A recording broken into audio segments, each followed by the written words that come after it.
Bom dia, boa tarde, boa noite, meus queridos ouvintes. Está começando mais um SBN. Eu sou Vinícius Prado e aqui comigo está Guilherme Vendramini. E aí, Gui, tudo beleza? Beleza, Vivi. E aí, galera, ouvintes do SBN, como é que vocês estão? Mais um episódio aqui começando para vocês. E hoje tem assunto bacana, hein? Hoje o assunto não vai ser as notícias da semana, nem nada sobre nada. Nós trouxemos hoje um convidado. Nós vamos falar um pouco sobre a pandemia e os efeitos da pandemia na economia, o lockdown, flexibilização, defesa de vida. E quem está com a gente aqui hoje é um grande amigo meu, o Gustavo Gava. Por favor, Gustavo, se apresente para o pessoal. E aí, pessoal, missão, eu não consigo dizer início, mas para mim é sempre missão desde a época do estudo do ensino médio. Prazer falar com vocês, e o Guilherme também. Eu sou formado em gestão de políticas públicas, né? Fiz gestão de políticas públicas na Unicamp, e depois eu fiz o mestrado e o doutorado, que eu defendi recentemente na economia, desenvolvimento econômico, para ser mais exato, no Instituto de Economia da Unicamp. E fico feliz, né, de ser lembrado da gente trazer esse assunto. Acho que é um assunto muito pertinente à temática de um podcast que precisa ser nerd nesses tempos. Então, agradeço pelo convite e vamos ver o que vai sair desse nosso papo. É uma honra receber um profissional do seu gabarito aqui. Muito feliz realmente de receber e falar sobre o assunto. A gente já que venha debatendo eu com o Guilherme sobre fazer esse tipo de programa, e agora que a gente voltou a conversar, a gente achou muito legal de trazer você, que é de suma importância também informar nossos queridos ouvintes sobre esse assunto, né? O que você tem a acrescentar, Guilherme?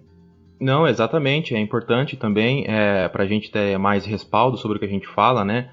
E para a gente trazer mais informações com base mesmo em estudos, em pesquisas e tudo mais. É bem legal ter o Gava aqui com a gente hoje. Gava, para a gente então começar esse programa, é sobre um artigo que você escreveu recentemente, né? É um artigo científico, é isso que chama esses estudos que vocês fazem?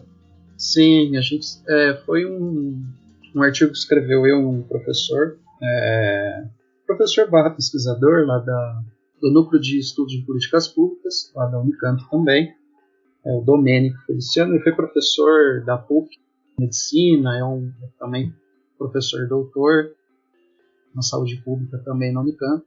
E a gente escreveu um artigo para o Cadernos NEP, que é o Núcleo de Estudos de Políticas Públicas. E a gente teve a felicidade de encontrar um bom nome, que é Economia e Pandemia, né? Lockdown, Flexibilização e Defesa da Vida. É um artigo que é mais para se situar no que aconteceu, né? No momento de mais lockdown. A gente escreve esse artigo em junho, né? E publica depois, posteriormente, em setembro, mas a gente escreve meio que no ápice da pandemia na Europa, né? No continente europeu, e depois, com um pouco mais de atraso, a pandemia vem aqui no continente latino, né, nos Estados Unidos e países latino-americanos. A gente leu, lógico, o artigo e também a apresentação que você preparou para a gente, e é legal a gente também ver que você trabalha uma linha de tempo, né? A linha do tempo aí para a gente também contextualizar o assunto, né? Então é importante a gente lembrar desde o surgimento, pelo menos das notificações, porque não dá para trabalhar com achismo quando se fala em questão de artigos científicos, de vida acadêmica, não é verdade? Sim, sim. Então, a gente fez um pouco de uma régua do tempo, né? O foco começa lá na cidade de Wuhan, na China, até mesmo antes o Covid-19, a derivação do 19, porque ele surge em 2019, então ele surge antes de acontecer todo 2020, enfim, ele surge em Wuhan. Claro, traz algumas... O que acontece nessa cidade? Nessa cidade ela tem um conjunto que potencializaram o surgimento dessa epidemia ali, que é condições sociais, culturais dos chineses, né, de comida, uma cultura um pouco mais de alimentação mesmo, uma falta, né, um controle sanitário precário. A gente fala muito da Anvisa, né, de órgãos de controle de vigilância sanitária no Brasil serem fortes, coisa que não acontece em todos os países. E na China é um lugar onde a vigilância sanitária não é tão presente como no Brasil, onde você tem um sistema único de saúde. Então, juntando essa cultura de alimentação, mais um controle sanitário um pouco mais, digamos assim, pobre do aspecto de vigilância mesmo, né, você tem um conjunto de relações aí que contribuem para o aparecimento de pandemia, né?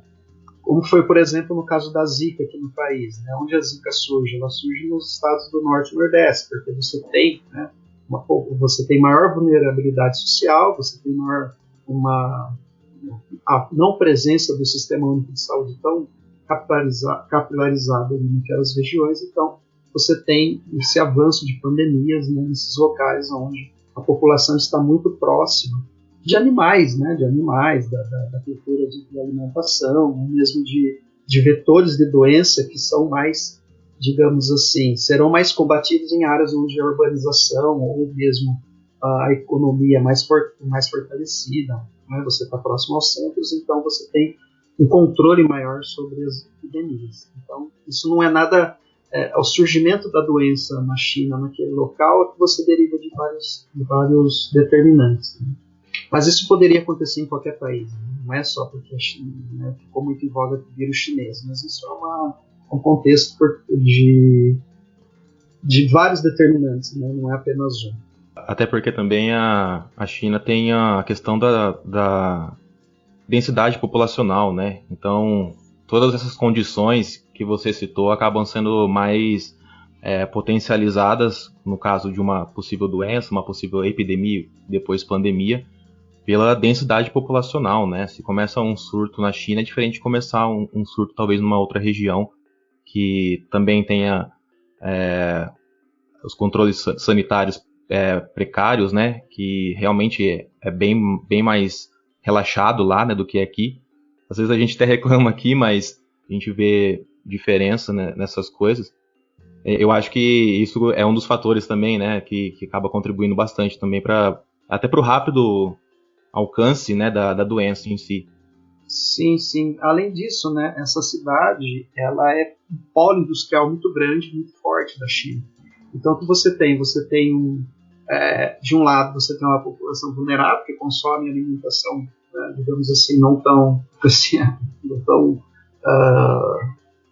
como posso dizer, não é uma alimentação, digamos assim, saudável, né? Saudável, né? Não é uma coisa. Você está muito próxima de animais, enfim.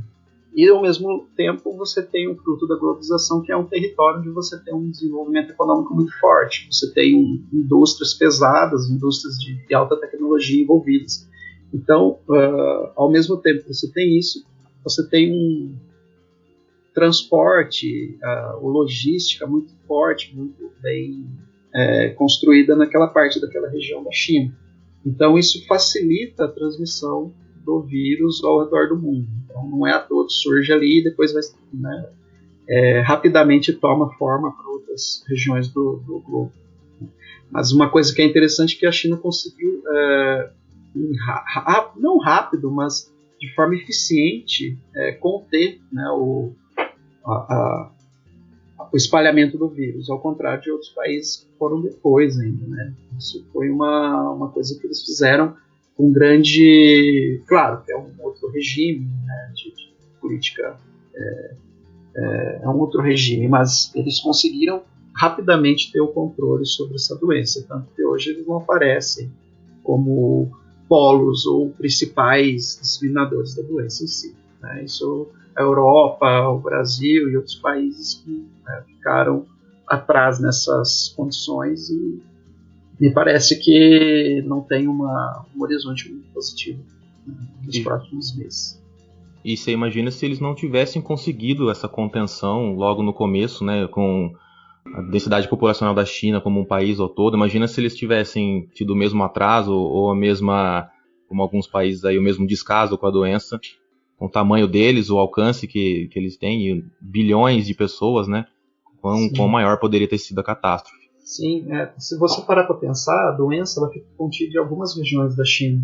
Se você pegar o Brasil, por exemplo, ela começa em São Paulo e rapidamente toma o Brasil inteiro. O que seria interessante fazer é que se evacuasse as áreas, né, onde você tem mais condições daquele vírus se espalhar, então você conseguiria diminuir, de certa forma, o espalhamento do vírus, mas não acontece isso.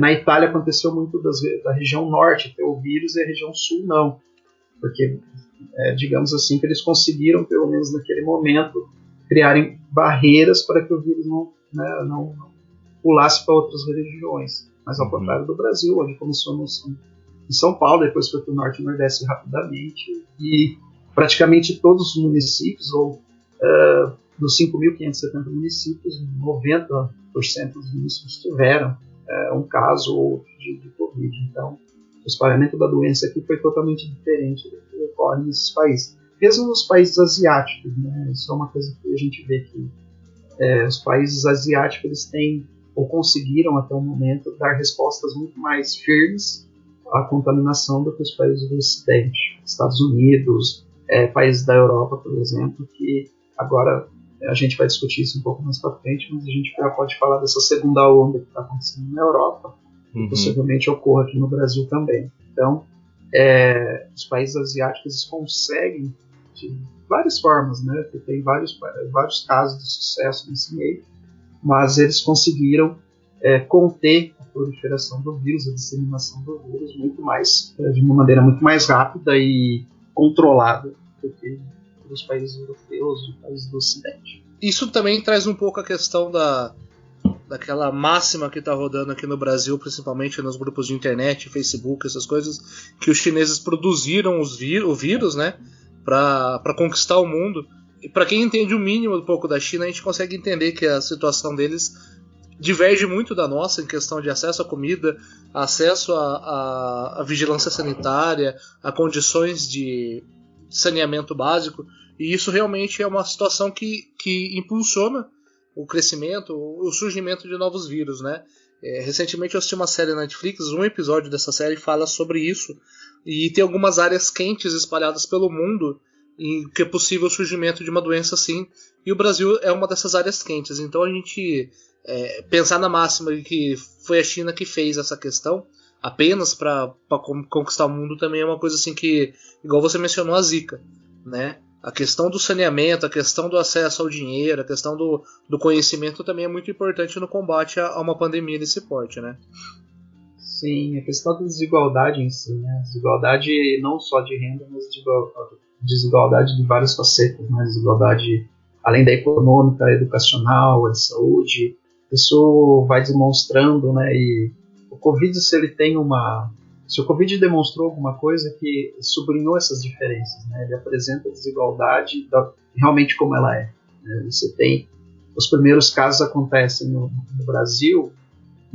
Quem que traz os primeiros casos? São a população que viaja de avião, são os empresários. Teve aquele casamento na Bahia que ficou famoso, que o Preta Gil pegou o vírus, que foi uma galera que foi nesse casamento que trouxe o vírus.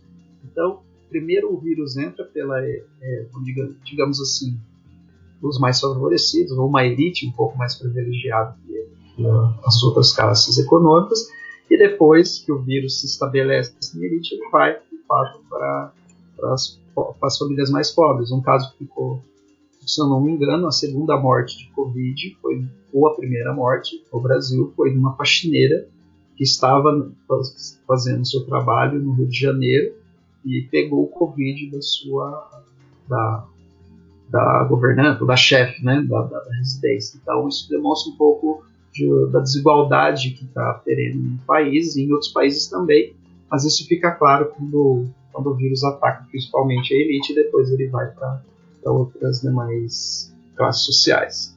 A questão do lockdown também entra muito nesse ponto, né, onde foi decretado uma questão de lockdown, mas não chegou a acontecer de fato, mas sim um afastamento, uma quarentena, e isso afetou a economia como um todo, né? Essa questão até é um dos assuntos que você aborda no seu texto, que a desigualdade também ela se tornou mais nítida na questão da quarentena, né? Sim, totalmente, né? Porque nós somos um exemplo disso, né? Nós trabalhamos em home office, nós temos a perspectiva de se trabalhar em casa. E milhões de brasileiros, ou mais da metade dos brasileiros, não tem essa perspectiva de trabalhar em casa. Eles têm que trabalhar fora porque o seu sustento é diário, né? Eles têm que trabalhar hoje para conseguir comer hoje. Não é o salário, né? Não é não tem benefícios sociais que garantam que essa população ficaria em casa. Fora das dificuldades de você fazer um lockdown, estratégias de isolamento social em um país com padrões de urbanização totalmente diferentes, né? Você fazer lockdown em bairros da periferia, seja da cidade média paulista ou fazer o lockdown numa favela, tratar do lockdown dentro de um condomínio é totalmente diferente. Você tem, entende, o índice de população ali é muito maior, então os envolvimentos são muito maiores na favela do que propriamente no condomínio. Então essas diferenças elas se apresentam com a Covid. Coisas que a gente sabe, né? A gente estudando, a gente vê, a gente sabe da realidade brasileira, mas isso com a Covid ela vem sublinhando, ela demonstra, olha,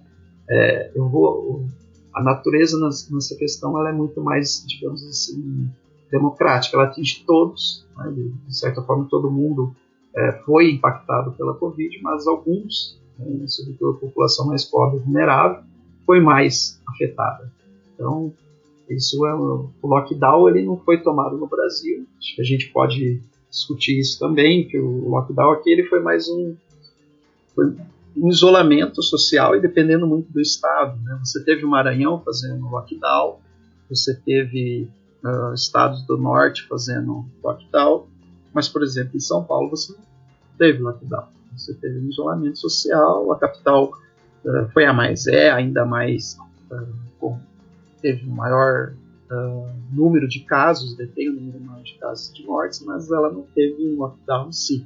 Então, nós não fizemos isso. Foi políticas muito, digamos assim, que não houve uma política central falando, olha, todos os estados ou aqueles estados mais afetados deveriam fazer tal política. Isso não se mostra e no futuro, nos próximos meses também não se mostra desse jeito, né? A gente, olhando as notícias, observando a realidade, me parece até tolice achar que nós vamos fazer um lockdown se houver uma segunda onda no país. Eu também acredito que não aconteça um segundo lockdown, né? Caso haja, muito provavelmente vai haver uma segunda onda, né? Eu não acho que vai ter um segundo lockdown, quer dizer, um lockdown de verdade, né? Uhum. Mas é bem o que você falou mesmo, né? Ficou muito a cargo, assim, tipo, ficou muito à deriva de cada região, cada cidade, por exemplo, decidir se vai fazer o lockdown ou não.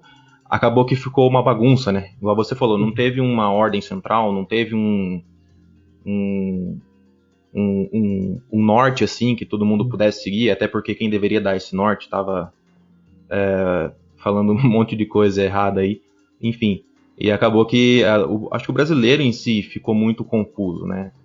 Claro que não querendo passar a mão na cabeça dos brasileiros, não, porque infelizmente teve uma boa parte da população que também minimizou o perigo, né, da doença e o que ela poderia causar e pode causar. Mas eu acho que essa falta assim, de falar a mesma língua, acho que acabou, no caso do Brasil pelo menos, acabou atrapalhando bastante, né? E até pegando um gancho, desculpa de cortar, até pegando um gancho, você estava falando, né, de como evidencia, né, as diferenças e classes sociais e tudo mais, inclusive até na sua publicação tem aqui aquele gráfico das grandes regiões, né? Você vê que o Sudeste tem mais casos, mais imortalidade por 100 mil habitantes. O Centro-Oeste, por exemplo, tem muito mais mortalidade, porque teoricamente o Sudeste tem cidades que têm mais estrutura, mais hospitais, né?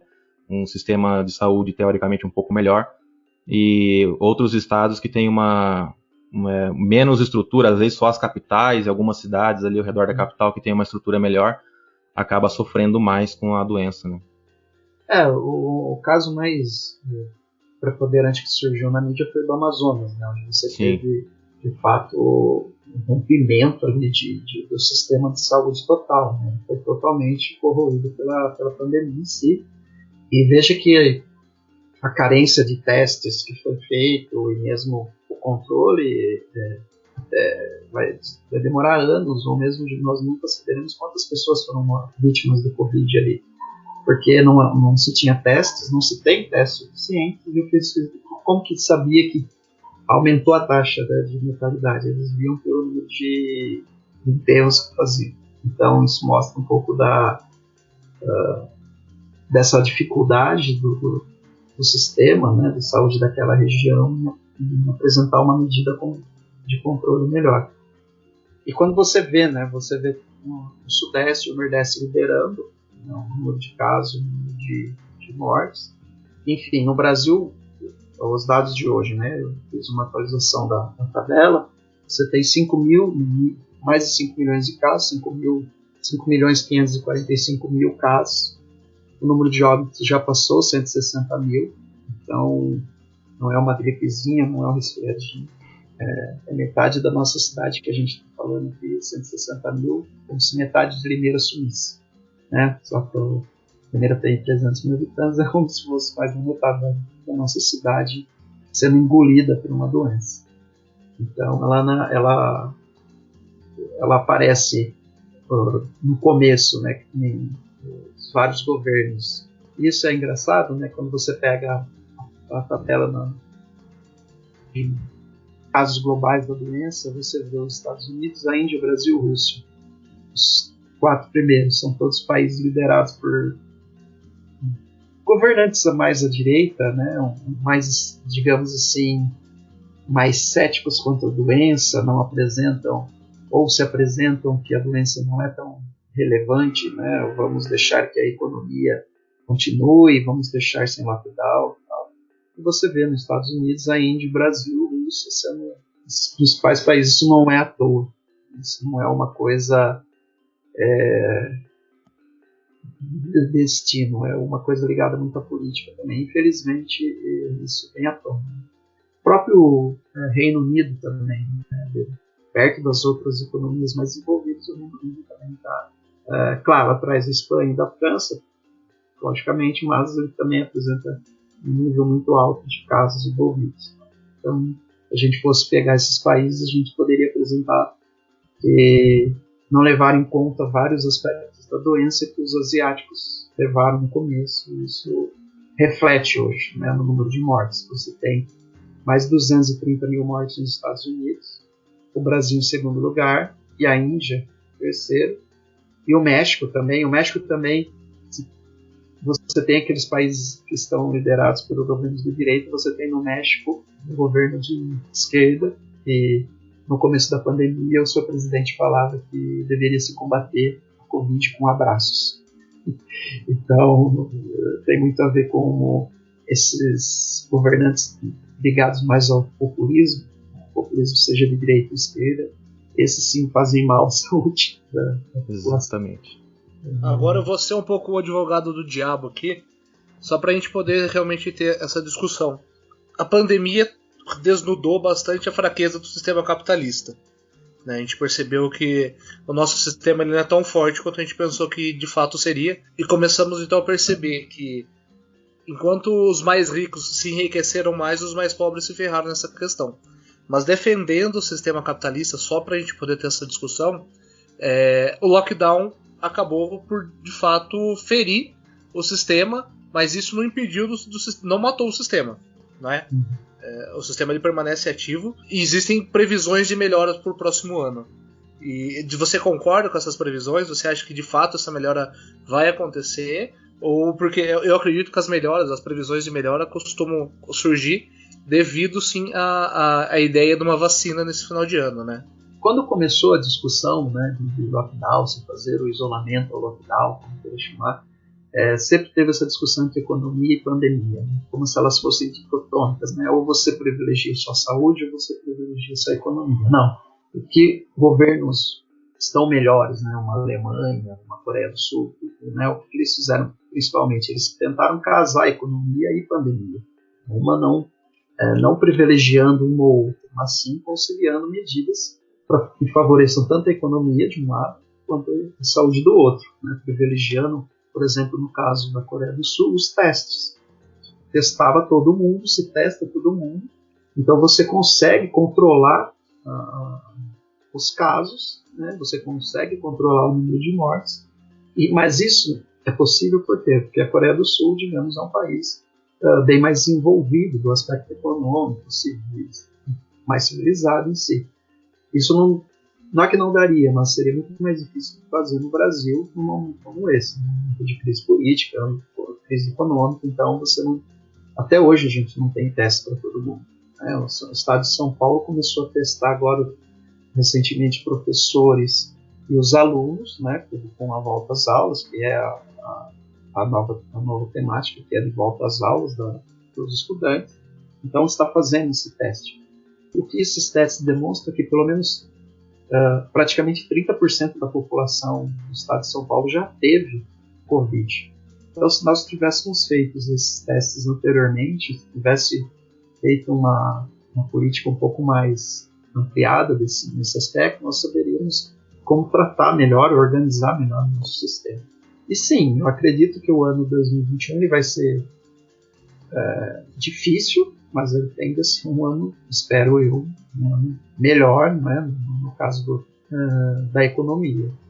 Veja que mesmo o Banco Mundial fazendo levantamentos, o Banco Mundial e a FMI fazendo levantamentos de crescimento econômico, o primeiro relatório do Banco Mundial apontava um crescimento do Brasil negativo de 9%, o Fundo Monetário Internacional. Desculpa. E agora já não mais, agora ele já está apontando um crescimento negativo, mas não na escala de quase 10% negativo. Então, a tendência no começo realmente era de apontar que, olha, o lockdown ou essas políticas de isolamento vão realmente quebrar os países, vão fazer as economias caírem por terra. Mas com o passar do tempo, como o sistema, digamos que ele aprende, né? O sistema ele vai aprendendo conforme vai passando um período de pandemia e vai tentando se conciliar com esse contexto, né? Então, meio que você balanceou isso, né? Então, claro, todos os países, tirando a China, vão ter crescimento negativo, né? Porque a China se recuperou muito mais forte e a China tem uma economia pujante, né? A economia chinesa recentemente já passou o poder per capita dos Estados Unidos. Então, logo nós vamos ver a China aí liderando a economia mundial, né? Então, foi a única que deve apresentar um crescimento abaixo, lógico, das expectativas, de 4, 5% no máximo, mas é um crescimento determinado muito maior, né, do que as outras economias. E no caso brasileiro, o Banco Central lançou recentemente um documento falando de crescimento negativo de -4%, né? E já para o ano que vem um crescimento positivo de 2%, 3% do PIB. Claro que apostando, o economista ele sempre é, digamos, um pouco mais positivo, né? E tende a se pensar que com a vacina vai tudo voltar ao normal e vamos ter vacina para todo mundo, e enfim. Mas temo que o 2021 seja positivo, um crescimento positivo, mas não nessa ordem, talvez 1% e 2%. Porque veja, o Brasil, desde 2017, 2017 que começa a crescer, porque 2015 e 2016 você teve recessão. Em 2017 você já tem um crescimento de 1,4%. Em 2018 também, e 2019 um crescimento também de 1%. Veja que o Brasil, diferente do que o Paulo Guedes fala, que estava decolando, o país estava bem abaixo das perspectivas de crescimento econômico.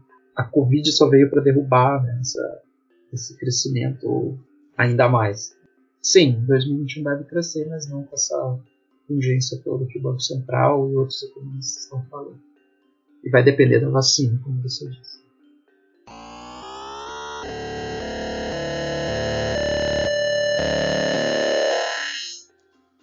Eu acho também que o que ajudou a catástrofe não ser tão grande é que até o próprio brasileiro em si ele tem um poder de resiliência muito grande, né?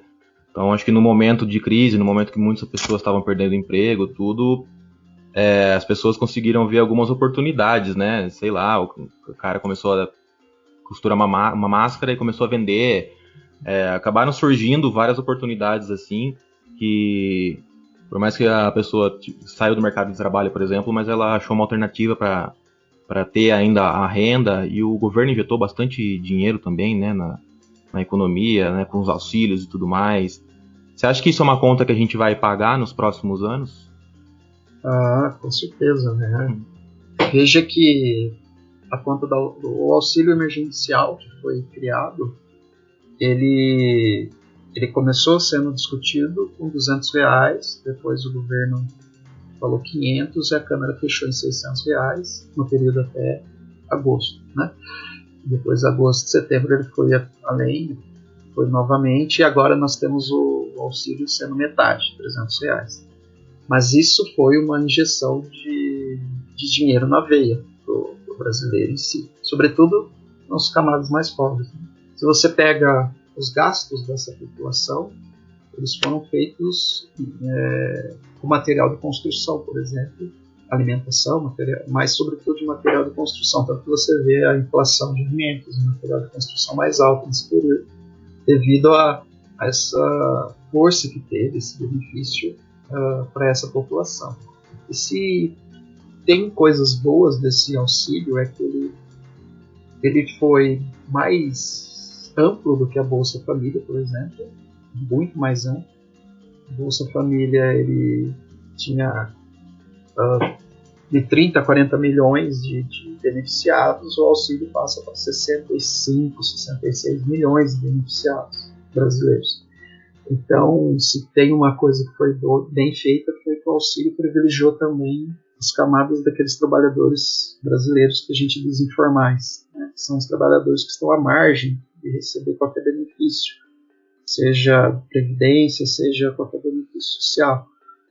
Então, o benefício, sim, ele teve um aspecto importante. Ele custou até o momento 4% do PIB, então ele não é barato. Ele se você pega todas as políticas, o benefício é o mais caro de todas as políticas que foram feitas até agora, políticas sociais, políticas de trabalho e renda, ele foi o mais caro disparadamente, com 4%. Tornando que o Brasil foi o segundo país, junto com o Peru, sendo os países que mais fizeram política social. Não é privilegiando o governo em si, mas de fato gastou bastante. Se gastou relativamente bastante com o PIB em relação aos outros países da América Latina. Até porque o Brasil tem uma situação econômica mais favorável, né, perto de outros países latino-americanos. Mas a questão que fica é depois do auxílio, né, que vai ser. Porque o auxílio acaba agora em dezembro e está esperando a eleição, né? Você tem eleição agora de novembro dos prefeitos, então você tem como uma barreira de construção de política social nesse período, e não se sabe ao certo qual vai ser a faceta do governo federal, se vai manter ou se vai o que vai fazer na política social, o que vai fazer com esses informais que estavam recebendo esse benefício, e chega dezembro, olha, a pandemia continua, mas aquele dinheirinho que você recebia, aqueles R$300, você não vai receber mais. Então, fica essa dúvida de como vai ser tratado esse tema. Eu espero que o debate avance, né?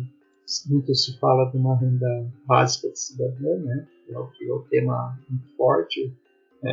Esse tema não é novo, né? Ele sempre esteve no debate, mas eu acho que com o Covid ele transporta, né? Ele vai mais fundo nessa perspectiva de se criar ou não uma renda cidadã.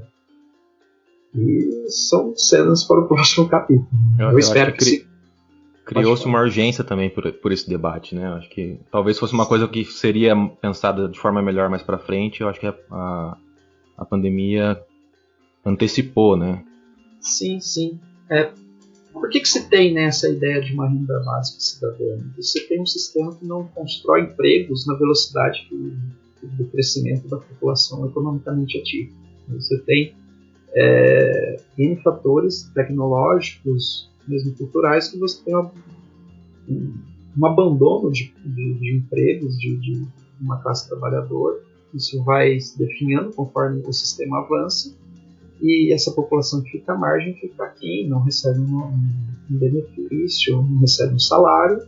Então a necessidade de criar, né, novas regras para esse sistema comportar essa população. Então a renda cidadã, como o nome já diz, é uma renda cidadã. Independente se você trabalha ou não, você seria assegurado por uma renda, mesmo que seja mínima, mas que te garanta, digamos assim, sobreviver no sistema em si. E é uma criação liberal, ou seja, ela não é de esquerda, né? Ela nasce em perspectiva de um liberalismo econômico, onde você realmente deveria garantir uma renda para a população, porque de fato já se pensava naquele tempo que a pessoa é um cidadão, por isso ele deve receber um direito ou um benefício por ser simplesmente por ser cidadão de um sistema. E isso ficou mais claro ainda com a Covid, né? Porque imagina que muitas empresas vão adotar o home office como política de trabalho dentro do seu setor. Então, muitas coisas que você tinha dentro do escritório já não vão ser mais utilizadas, ou isso vai ser utilizado em proporção menor. Então, ela veio,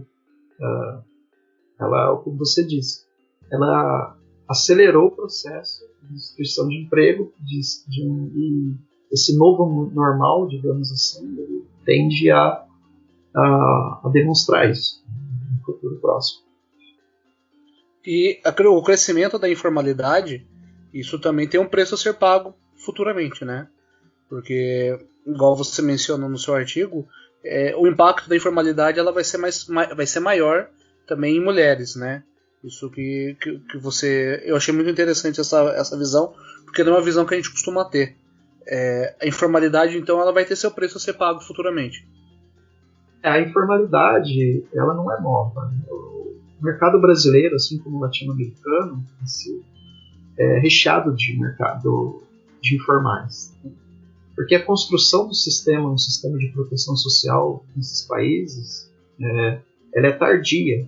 E quando ela obedece ao desenvolvimento capitalista de determinado país. Por exemplo, no Brasil, os primeiros benefícios sociais eles foram ofertados àqueles que trabalhavam em mercados de trabalho que faziam parte da economia naquele tempo. Por exemplo, ferroviários. Você tem a indústria do café crescente, portanto você tem que escoar essa produção.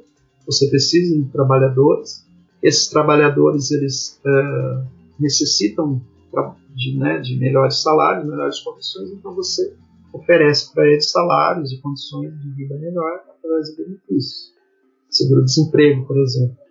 E no Brasil isso foi ganhando aspecto mais tardiamente. Não é um desenvolvimento onde você teve a convergência de várias classes sociais em si. As classes sociais foram beneficiadas por um desenvolvimento tardio, né, na economia. E o mercado informal ele sempre esteve atrelado a isso, né? Imagina quando você teve o fim da escravidão, todos aqueles negros eles viraram trabalhadores informais.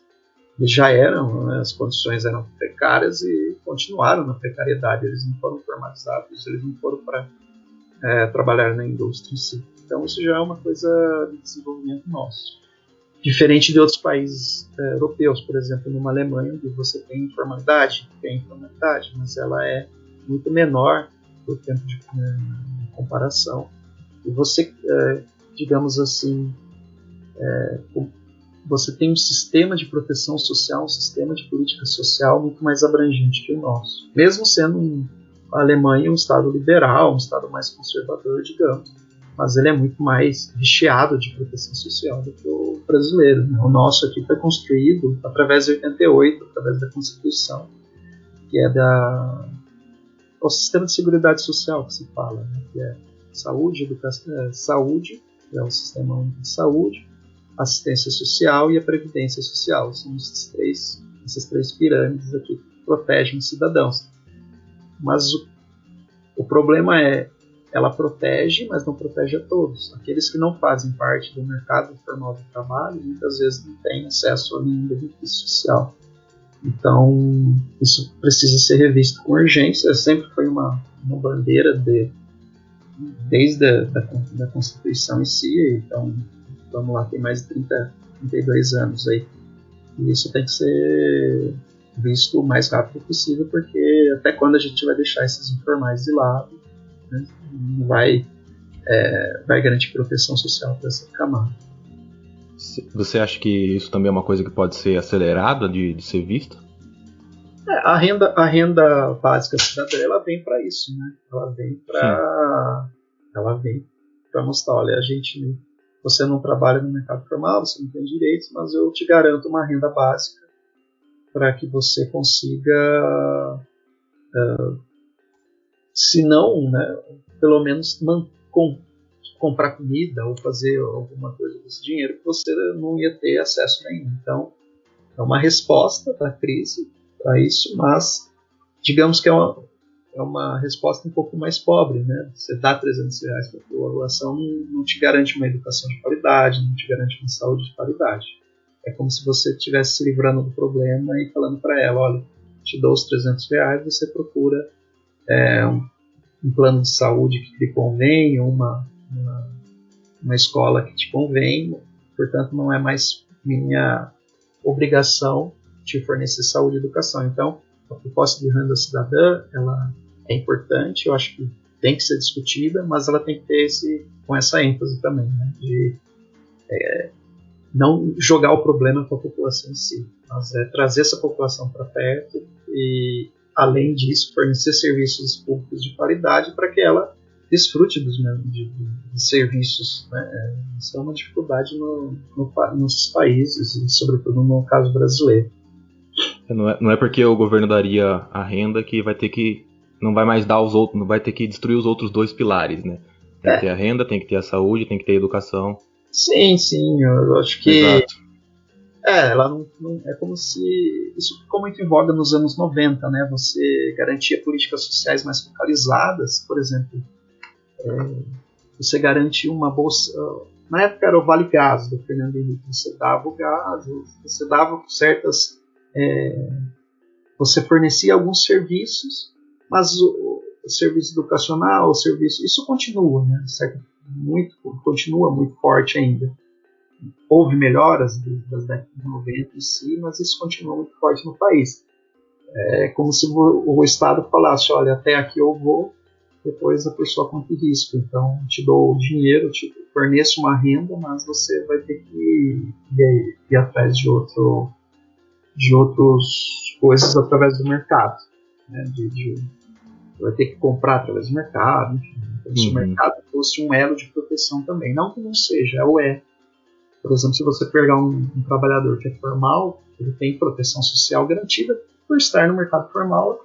Aquela empresa oferecer algum tipo de serviço, seja de um plano de saúde, seja de um plano de educação. Então, isso é uma garantia que não é obrigação da empresa em si, mas como o nosso país ele tem essas séries de debilidades, de fraquezas da proteção, isso é uma perspectiva onde a empresa também faz, digamos assim, uma proteção contra o trabalhador.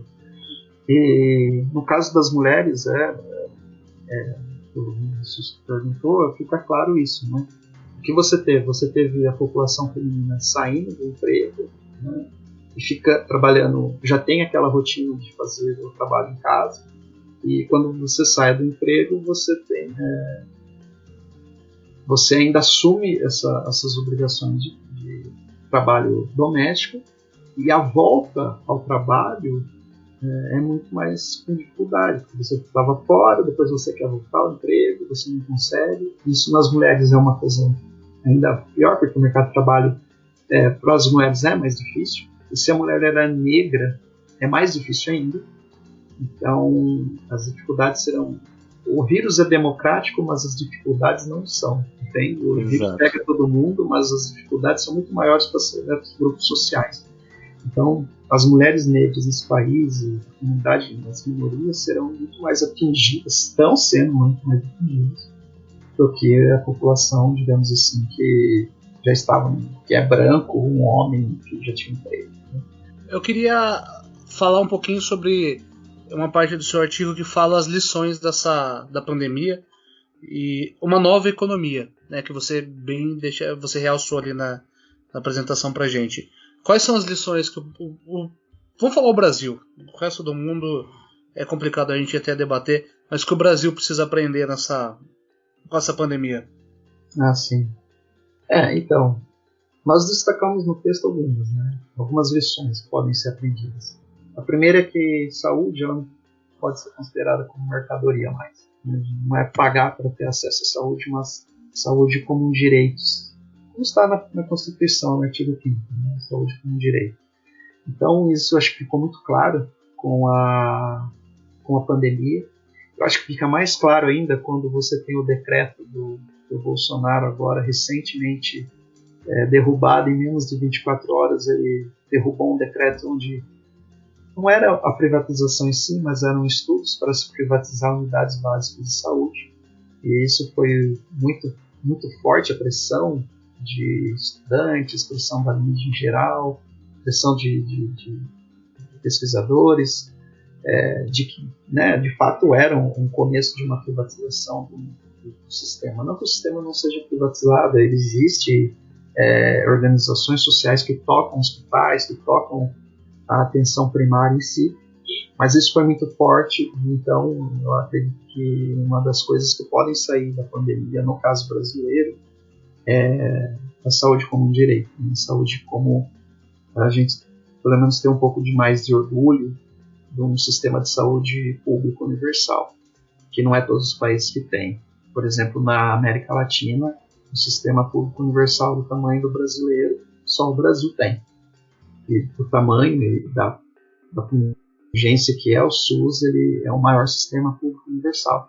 E é só pegar os casos, por exemplo, de quando se compara as contas de médicas, né, as contas de receituário médico americano e brasileiro, você vê as diferenças absurdas de preço ali, né? Onde o Brasil é gratuito, você tem gastos enormes com tratamento. Então, a saúde como direito acho que é o principal. Desde 2008, ali onde você tem aquela quebradeira geral de bancos ali nos Estados Unidos, a crise do subprime, ficou muito claro que a economia poderia mudar ali, né? Você poderia ter um sistema financeiro um pouco mais regulado. Eu digo regulado assim, de mercado de ações, mercado derivativo, ser mais regulado por um banco central independente. Isso não foi feito naquele momento, né? Você tem discussões de autores de economia que destacam esse período como podemos aqui fazer mudanças que talvez impeçam novas crises econômicas. Mas isso não foi feito, né? Ou se foi muito aquém do esperado. Então, essa imposição de uma agenda econômica muito, digamos, liberal demais, assim, sem regulação do Estado, sem a participação do Estado como um órgão que regule a economia, isso tem que ser revisto, né? Porque o que os países desenvolvidos fizeram até o momento contra a Covid? Colocaram a mão no bolso e falaram, vamos gastar, né? Você tem um plano de trilhões de dólares nos Estados Unidos, você tem um plano de trilhões de dólares na Europa, então é uma injeção de dinheiro que não estava previsto para conter a pandemia. Então, todo aquele arcabouço de que o Estado deve ser mínimo, ou que o Estado deve apresentar como se fosse administrado por uma empresa privada de lucratividade ou não, isso foi meio que jogado fora e falou, olha, peraí, a gente não vai fazer mais desse jeito, ou a gente não vai fazer isso mais pandemia. Então, isso fica muito claro agora. E é engraçado ver que no Brasil a história é totalmente diferente, né? Você tem um ministro da Economia falando, olha, o Brasil gastou bastante e tal, mas nós não podemos furar o teto, nós não podemos fazer mais pelos pobres ou os mais vulneráveis, porque o Brasil está impedido porque ele pode furar o teto da economia ou apresentar um regime econômico que seja deficitário. Mas todos os países europeus, a grande parte dos países fizeram isso. Então, isso é um discurso que, digamos, ele está fora de moda nesse contexto atual de pandemia, e fica claro que a economia ela não pode ter apenas o mercado como uma base, mas sim o Estado e mercado e sociedade, né? Sociedade tem que estar junto sempre como elos dessa economia. Então eu acho que é uma economia, desse ponto de vista, uma economia liberal demais, uma economia sem regularização, ela está fadada, né? Especialmente nesse momento. Então, o que a gente defende no texto é que o Estado, ou o Estado em si, defenda um desenvolvimento social, um sistema de proteção social, porque um sistema de proteção social bem desenvolvido ou com políticas sociais amplas que beneficiem grande parte da população, isso vai trazer desenvolvimento econômico. É impossível você não falar que o SUS e o seu sistema de compras públicas e parcerias público-privadas não sejam uma questão de desenvolvimento, uma questão de desenvolvimento social, uma questão de devolver aquilo que se gasta, no caso, né? Um programa educacional não pode ser visto mais como gasto, tem que ser visto como investimento. Meio ambiente, que está muito claro, a gente ficou muito claro com a pandemia, a questão do meio ambiente. Essa agenda verde que os economistas estão trazendo ao debate, isso tem que vir à tona. Porque não dá mais para a gente ficar nesse sistema que só degrada o meio ambiente, destruindo todo um arcabouço regulatório no país para desenvolvimento de um agronegócio, que é importante, claro que é importante, mas você tem que ver também como contabilizar essa necessidade de desenvolvimento a todo custo. Isso me parece mais saudável, não me parece uma agenda que vá para frente depois da pandemia.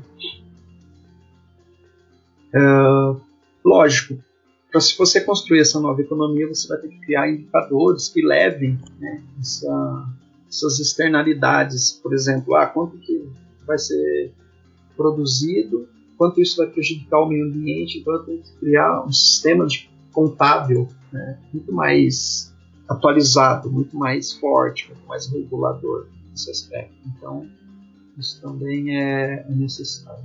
É interessante quando a gente conversa com pessoas que são especialistas na área, né? A gente abre a nossa cabeça, tem uma outra visão que por nós mesmos nós não teríamos. Eu acho super interessante. Inclusive, deixa eu até já parabenizar o artigo. Meu, super legal. Eu tava, desde que o Vinícius mandou para mim, eu tava lendo, estudando, achei super bacana. Essa parte das lições eu acho que realmente é super necessário essa aplicação, né? Principalmente nesse novo normal que teremos daqui para frente, mesmo com a vacina. E eu acho que fica até a mensagem aqui, né, que fica no final, que mesmo tendo vacina, mesmo voltando ao normal, é preciso repensar como que vai ser feito daqui para frente, né? A questão de equilibrar, igual você mesmo estava falando, a economia com a parte ambiental e necessidades de saúde e tudo mais. É super interessante e, além, muito mais do que interessante e necessário para nós daqui para frente, né? Falando só de Brasil, mas no mundo também. Então, antes de a gente encerrar, queria só agradecer a sua presença, Gustavo. O SBN está de portas abertas para você. Quero que você volte para a gente tratar mais assuntos. A gente vai falar ainda mais sobre pandemia. É um assunto que a gente quer debater bastante. Então, considere o SBN sempre de portas abertas para você. Quais são suas considerações finais antes da gente encerrar? Tá, eu queria agradecer, né? Eu acho que é a primeira vez de um podcast. Eu estou muito feliz em ser lembrado. E acho que é uma discussão que é muito importante e que infelizmente vai continuar por um bom tempo aí. A gente vai discutir muito Covid, vai discutir muito sobre economia, qual vai ser a nossa economia, o sistema que nós queremos. Eu só queria deixar eu acho que a parte do artigo, a mais legal é o parágrafo do PNUD, que é uma publicação das Nações Unidas, e a gente traduziu essa parte, que eu acho que é muito interessante para os ouvintes, né, para a gente entender um pouco da pandemia e não ficar tão para baixo com ela, né, porque a gente está vendo segunda onda, pode voltar aqui no país, ou ou não é que pode voltar, mas pode piorar aqui na nossa situação. Mas eu acho que a mensagem que eles deixam é muito legal, que se discute assim, né? Se começa o parágrafo assim: mais fundamentalmente, a crise é um lembrete severo, né, de que é improvável que a humanidade permaneça saudável em um planeta doentio. Ignoramos nossa insensatez com a natureza por nossa conta e risco, mas a crise mostrou o potencial dos humanos de agir coletivamente para enfrentar um desafio global compartilhado. Sim, a resposta foi irregular, fragmentada e incoerente, mas praticamente em todos os lugares, bilhões de pessoas mudaram seu comportamento para enfrentar uma doença comum. Então isso deixou bem claro que abordar outros desafios coletivos, né, das mudanças climáticas, extinção biológica das espécies, crescentes desigualdades sociais ou educacionais, seja o que for. Então essas mudanças, elas parte da gente mudar, né? Elas estão ao nosso alcance para a gente conseguir melhorar esse planeta que a gente quer deixar para os nossos filhos ou para pessoas queridas ao nosso entorno. Então acho que isso foi uma luz no final do túnel, que pode ser lembrado, né? Para não deixar o podcast um pouco muito olhando muito para baixo, mas olhando um pouco para o horizonte e falando, olha, se a gente conseguir, ou se a gente pensar diferente e fazer diferente, a gente pode caminhar para soluções que estão ao nosso alcance. Então, eu queria deixar essa mensagem e um muito obrigado a vocês dois aí pelo excelente trabalho, e fico aberto, né, convites aí são bem-vindos também. Obrigado.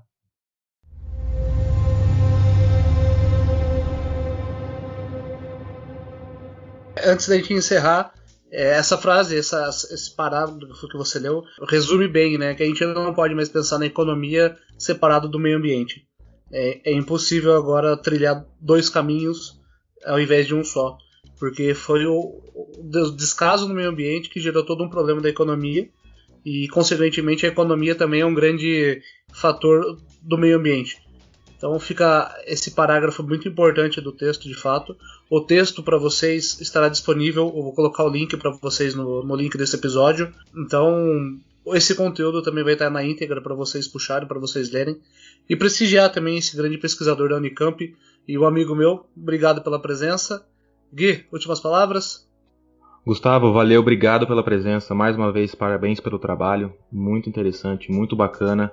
Galera, confere, é muito legal. Deu pra ver que o Gustavo dedicou um bom tempo aí de trabalho nessa pesquisa. Prazer em conhecer, a gente não se conhecia ainda. Conhecemos nessa nova realidade, né? Como se conhece as pessoas hoje em dia, através de uma conversa no Skype. Com certeza a gente vai convidar para mais participações. E na próxima a gente toma uma breja também. Valeu, obrigado. Obrigado, valeu. Aos nossos queridos ouvintes, muito obrigado pela audição de vocês. Esse é o episódio número 30. Chegamos até aqui e acho que esse é o episódio mais sério do nosso programa. Espero que vocês tenham gostado. E compartilhe, mande para todo mundo. Esse é um assunto que todo mundo devia ouvir, todo mundo devia escutar e todo mundo devia estar debatendo hoje em dia. Então eu vou deixar para vocês o link. Compartilhe o episódio, manda para todo mundo e espero vocês no próximo episódio. Até mais. Valeu.